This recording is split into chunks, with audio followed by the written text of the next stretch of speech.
How's it going, everybody? Hope everyone's doing well today. It's Thursday. It's almost game day already. This week 4 coming up versus Chiefs. But first, haven't made videos since week 1 versus the Falcons. Obviously, got a lot to talk about, right, Brock? A lot to talk about. I'm going to start off with last week versus 49ers, week 2. A game I didn't watch at all. It was at baseball practice. It was a tough loss from what I heard and everything. 17-11. But when I saw, they had a lot of chance to win the game. First half, they were dominating. Only up 3-zip, ended up being behind 7-3 at halftime. They had the Rager touchdown called back out of bounds. He had the big deep ball, 90 yards, Quez Watkins. For goal line, 4 downs, 1 yard line, and gets stuffed. Tried to Philly special at the 1 yard line, 4th down. Did not work at all. And defense played really well from what I saw in the first half. And then kind of started to Niners change the game plan around and started to do much better second half of the game. And it's a tough loss there, home opener, and it fell to 1-1.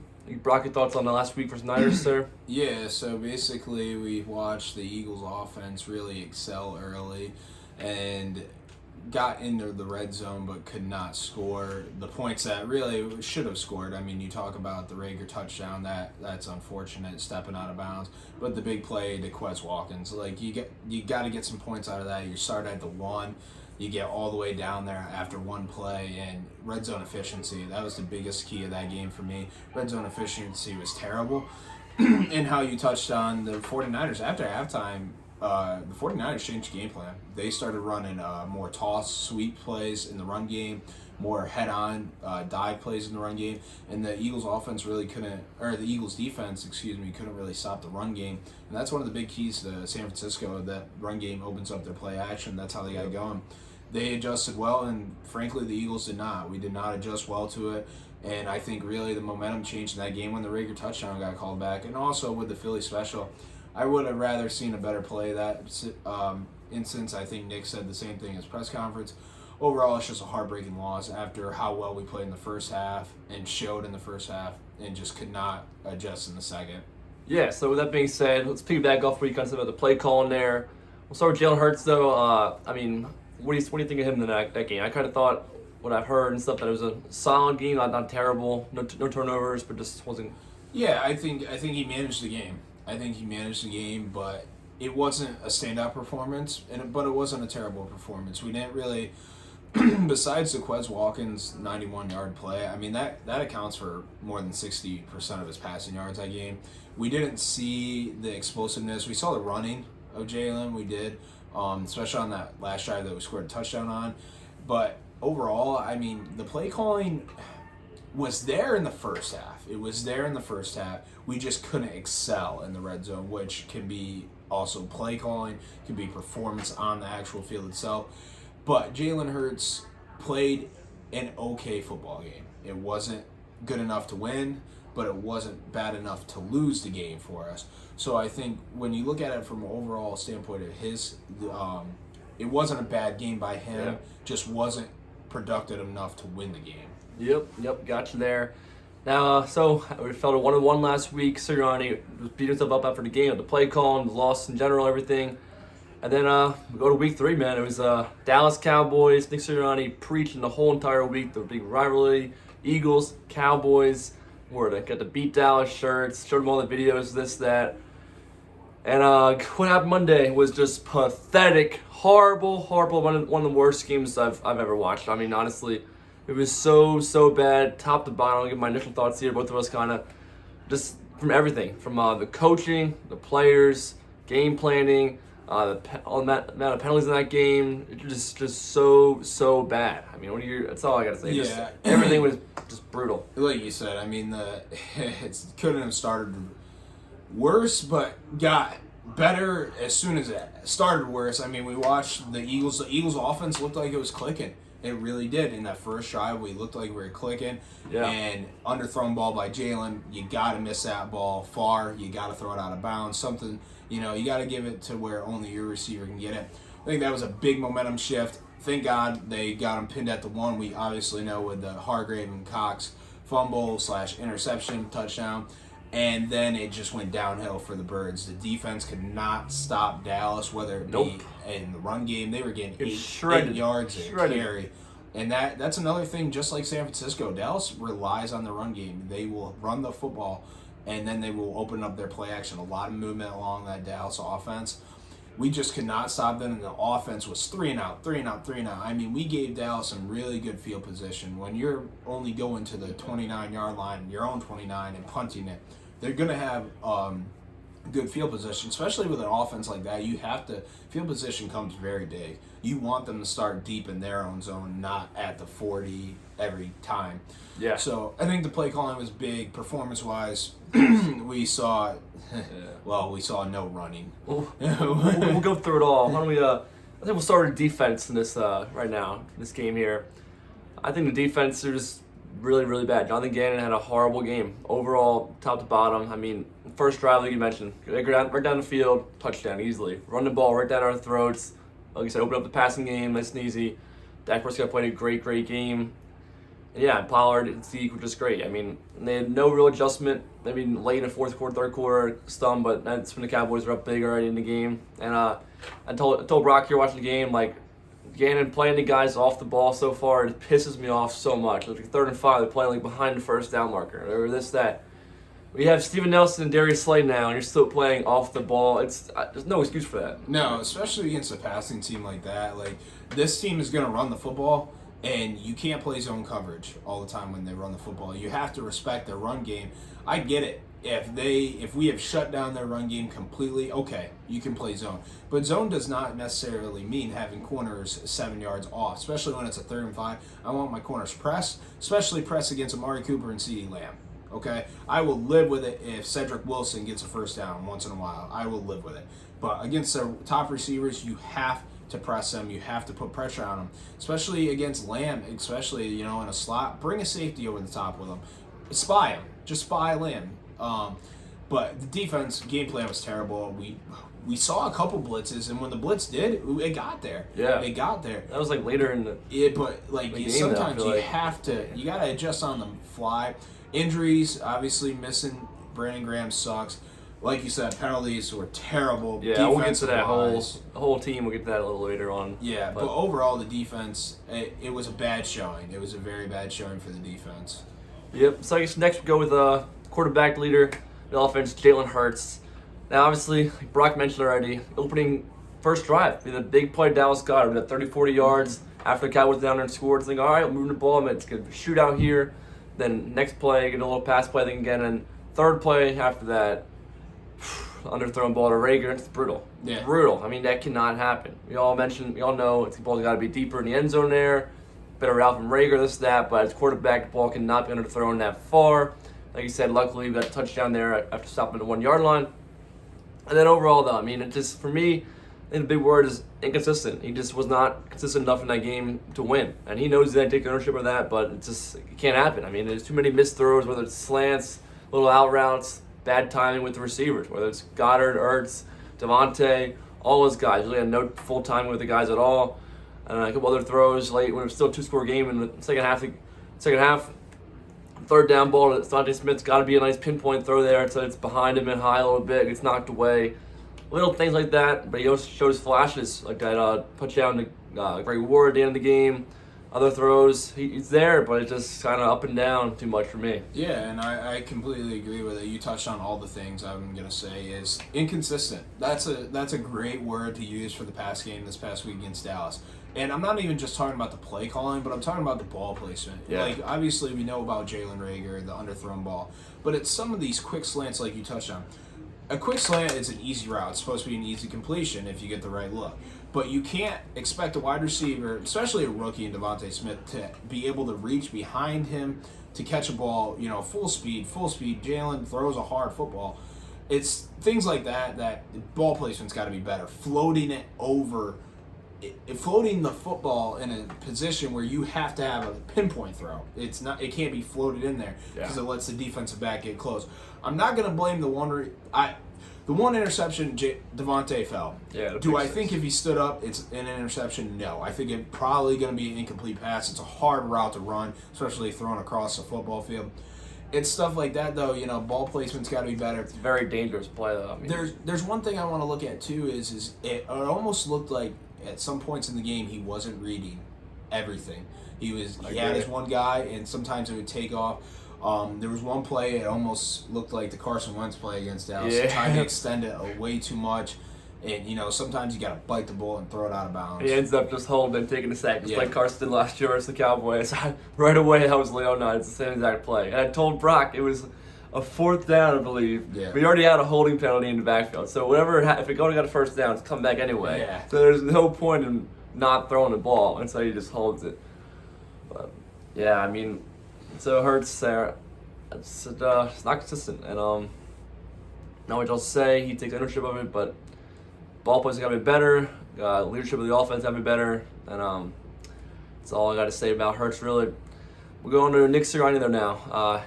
Hurts quarterback, Sirianni the head coach, and did not do himself much of a favor. Calling this game, play call was absolutely brutal. Running backs get 3 carries this game. Miles Sanders gets 2 carries, and then 1 carry had 20 yards. He's actually leading the league in first down yards per carry so far this year. And that's just no other word than just unacceptable, brutal, pathetic game plan calling by Nick Sirianni. And I don't know. What do you got on it? I mean, he's completely right, Trav. You're completely right. It's terrible play calling, especially in this game. And, it's the worst game that could have showed up. Prime time against the Cowboys in Dallas. Everybody's watching. This is the first big test for this duo of Sirianni and Hurts. And it was terrible. The Eagles' offense, I'm not going to straight up say that it's all about the run game first, because, frankly, I think we have a couple weapons that we could get away with only running it 12 times a game. But you have to try to run the football. You cannot run it 3 times with running backs. Yeah. The Eagles' offense, what we've seen in 3 weeks, is they like to run RPOs, but it's also a lot of read options, which means Miles could get it, Kenny Gainwell could get it, or Jalen can keep it. What we saw is none of that. Yep. Like, we did not run the football to even establish a read option. The rushing yards Jalen had, one was a read option, and Landon Dickerson fell when he was pulling. That, you'll live with that.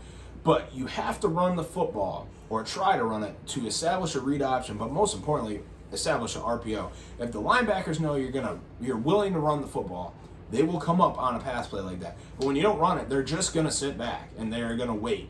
So I think that was a big thing. We got to run the football more. And the play calling was not good. It was not good. And penalties, I know you're going to touch on it. Penalties, Yeah, we'll get to just that. hurt. They hurt. Yeah, I mean, look,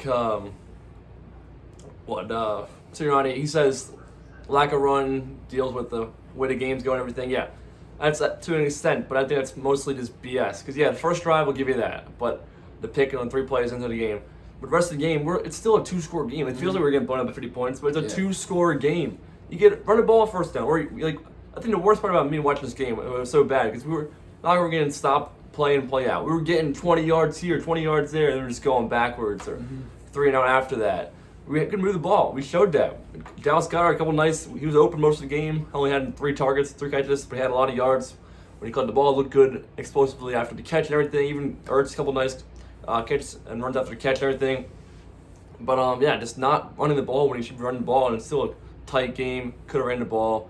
There's plays when he says counts all the RPOs as running plays, but, I mean, No. Miles Sanders does not get the ball. He does not get the ball. It's not a carry. It's not, you want others, you can say what you want, but Miles Sanders needs more touches. Yep. All the running backs do, really. They're all pretty good running backs, especially Miles Sanders. So there's that.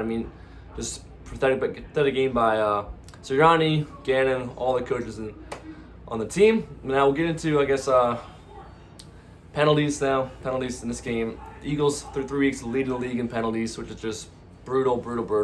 Sirianni preaches, but the fundamentals, penalties, techniques, huge fundamental. And in this game, they were just so bad. We had a couple jumping off sides on the defense. Derek Barnett, my God, that's just brutal. Brutal, so bad. Barnett's gotten so many on this, roughness calls on him. And jumping off sides, he's running on late in this game. You mentioned that, Barnett. Yeah, it's you watch the game, you see Derek Barnett. I don't know if it was substitutions, formations, what it was. He was running late onto the field. But like you specifically say Derek Barnett, we watched it last week, guys, the 49ers game. He blindsided the running back after the play was over, which happened to be a fumble. and the yards lost on the fumble, they got right back because of an unnecessary roughness penalty. Yeah. It's the offsides penalties for me. Watch the football. I get it. If they're going on single counts every time, you'll get one in there. But it's the false starts, it's the offsides, it's the holding. I get sometimes the Darius Slay one was questionable for pass interference. They call that one. They don't call the one. I will Zach Ertz. I will give some leeway to the lineman and the illegal man downfield because RPOs are very hard to run, and you don't know. As an offensive lineman, you are blocking as a run because it's run first, pass option second. Yeah. So in that situation, you don't really know, but you know, it looked like they were all kind of like delayed.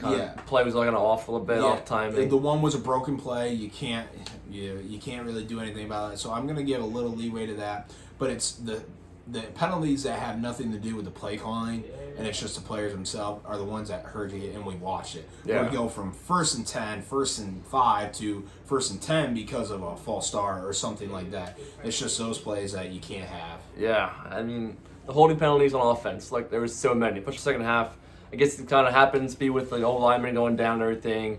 Hurts starting to roll out of the pocket almost every play, feeling pressure. And I told Brock there, like, he said, yeah, I mean, he agreed with me that once you kind of roll out there, D linemen are going to see him rolling out quick and try and burst out, and they're going to tend to hold. And it just sucks almost every single play. We get a nice chunk play, now it's a hold, it's a hold. It's just... Yeah, you kind of hold your breath for a flag to see if the yeah. And I told Trav too, it's the same thing. I'm not knocking on Jalen Hurts, but this is what comes with a running quarterback / a mover. Like you said, defensive linemen are going to see him move, know that he can scramble, and they're going to shoot. And the offensive linemen, if they're stuck in a bad position, it's going to get called a hold. So it's not a bad thing, but it's the nature that comes with scrambling quarterback, sort of say. Yeah, so with that being said, the holds on the O-line. We'll get to now the injuries. It's going to happen again probably this week. Jalen's got to stay in that pocket, evade the pocket a lot. And because, look, we're already without Brooks, Mailata, questionable, probably won't play again this week. And now Isaiah Malo out for the year. Sadly, Dickerson's going to be out there again. He's a little banged up too. Dillard, who actually probably the biggest bright spot of the game. Yeah. Everybody reported after the game he played pretty darn well. First start in a while, first start this year. That's really good to see. We're going to need him playing whatever role he's going to play this season. And then we got Dickerson, Dillard, and I guess Nate Herbig, right? He's going to be in there now without Sam Malo. So this guy's going to step up. We're going into this season thinking fully offensive line again, right? You get Brooks, Johnson back, Mailata, big left tackle, and now it's 3 weeks into the year, already without 3/5 of the O-line. Yeah. That's just crazy. And that's one positive coming with it is Nate Herbig got a ton of playing time last year when the O-line was tortured too. So I'm not totally against that. But, you know, he's going to be playing with a backup offensive line. Jalen Hurts is. It is what it is. Thank God Kelsey's there, Johnson's there. But the other 3 spots are going to be filled by backups. And one solid thing is, I know we'll touch on this in the preview, the Chiefs' defensive line is not crazy good. They have Chris Jones, but you're not going against Micah Parsons, a solid DN, something like that. So that should help. But the O-line is taking its torture already. It's going to be tough. Jeff Stallin's going to work his wonders again in the O-line there. It's an injury report. I want to mention, it's good news. Rodney McLeod's a full participant. This is the walkthrough. We'll see what he does today and tomorrow in practice, but it's really good to see. Hopefully he'll return this week versus Chiefs. Really good there. Eagles definitely going to need him in secondary. So they came out. Wallace went down, be out 3 to 6 weeks. Epps came in there. He's a little banged up too, injury report. So having McLeod would be absolutely huge for Eagles defense and this team in general. Having him back on the field would be a big plus. Now it's the injury report all about the game. Cowboys just kind of want to, like Jalen Hurts said, flush it away, right? Take a deuce, you flush it away, move on. Can't dwell on it. Short week. Kansas City Cheifs. Come to town, come to Philly on Sunday at 1 o'clock kick. It's going to be a tough one. Brock. Yeah, I mean, that's the best way to put it, is Kansas City's 1-2. They're not familiar at all with losing records, sort of say, but going 1-2 especially. Back-to-back losses. Coming to Philadelphia, we know what we're going to see from Kansas City. It's going to be the big plays from Patrick Mahomes, really the crazy plays. They've shied away from the run game, which I think can help a little bit. I mean, if we can not respect the run game and start to tee off, I wouldn't be surprised if we see a couple more blitzes. But like you said, Rodney McLeod being in that secondary is big for leadership, but also for experience. I mean, we are facing the best tight end in the league, one of the fastest players in the league, and the best quarterback in the league by far. This team is very, very athletic, and they are very extending plays. They make plays happen. The defense is going to have their work cut out for them. As far as offense goes, Kansas City's defense has not been too crazy this year. They don't have a great offensive or defensive line. The secondary is not bad. Tyrann Mathieu is the captain of that defense there. Chris Jones is the captain on the defensive line. I would not be surprised if we see a lot of running. Hopefully a lot of running with the running backs this week. I think the Eagles offense, if we can get clicking again, will work. Yeah. It's going to come down to defense and the turnover battle. If we can create some sort of turnovers, put ourselves in good position and not turn the ball over ourselves, I think we're going to be in decent position. This game is going to be hard. It's going to be very hard. I know in our preseason schedule, we both marked it down as losses. Yeah. I also had us beating San Francisco 49ers. That didn't happen. So it's a battle of 1 and 2s. Who's going to go to 1 and 3 first? The Eagles are at home. They have injuries, though. I think it's going to be a difficult game, but it could be closer than what people are expecting. Yeah, I mean, all I'm going to say is, like, you know, Cowboys game, totally embarrassment, right? But that short week, come back to Philly, home crowd, be rocking again versus Chiefs. And look, defense, yeah, they're going to be having a tough time. Great, one of the best offense in the league, our best offense in the league with Chiefs. So many playmakers, but so they're going to put a lot of points. It's going to be tough for defense. I say main thing is the offense trying to get back on track. Get back on track, like Jalen Hurts said. Just got to flush out a window and just play after play. You know, if it doesn't work that one play, next play, and get it right on schedule. It's like running game, like you said, you got to get back to running game. Yeah. Back to what, I mean, I'm trying to find their identity still in the offense, though. You see Sirianni, Hurts, they're still trying to kind of find it. And I feel like that's the main thing in this game. Whether you win or lose, just try to keep turnovers to a minimum and move the ball down the field and stay positive. Less penalties, and I think it should be good. Whether we win or lose, just want to see a nice, much better game for the Eagles. Yeah. That's really all I kind of want to see. A clean game and try to get an identity, you know, a balanced game, really. We don't have to throw it 45 times and we don't have to run it 45 times. Yeah. You want a balanced game, a competitive game. I think that's what's big. You know, we play a competitive game this week. We get Carolina next week. Carolina's got a good defense. But if we can get our shoes back on this week, I don't care if it's a loss. It's a good football team, whether they're 1 and 2 or not. They got some of the best players in the league. Get our feet back underneath us, put a good showing in Carolina, and then we got the Bucs. But right now, we're focused on Kansas City, and you got to put on a good showing. You're at home. Yeah, so. You already lost, bad loss, Niners' first game. Get another shot this week versus Chiefs, one of the best teams in the league.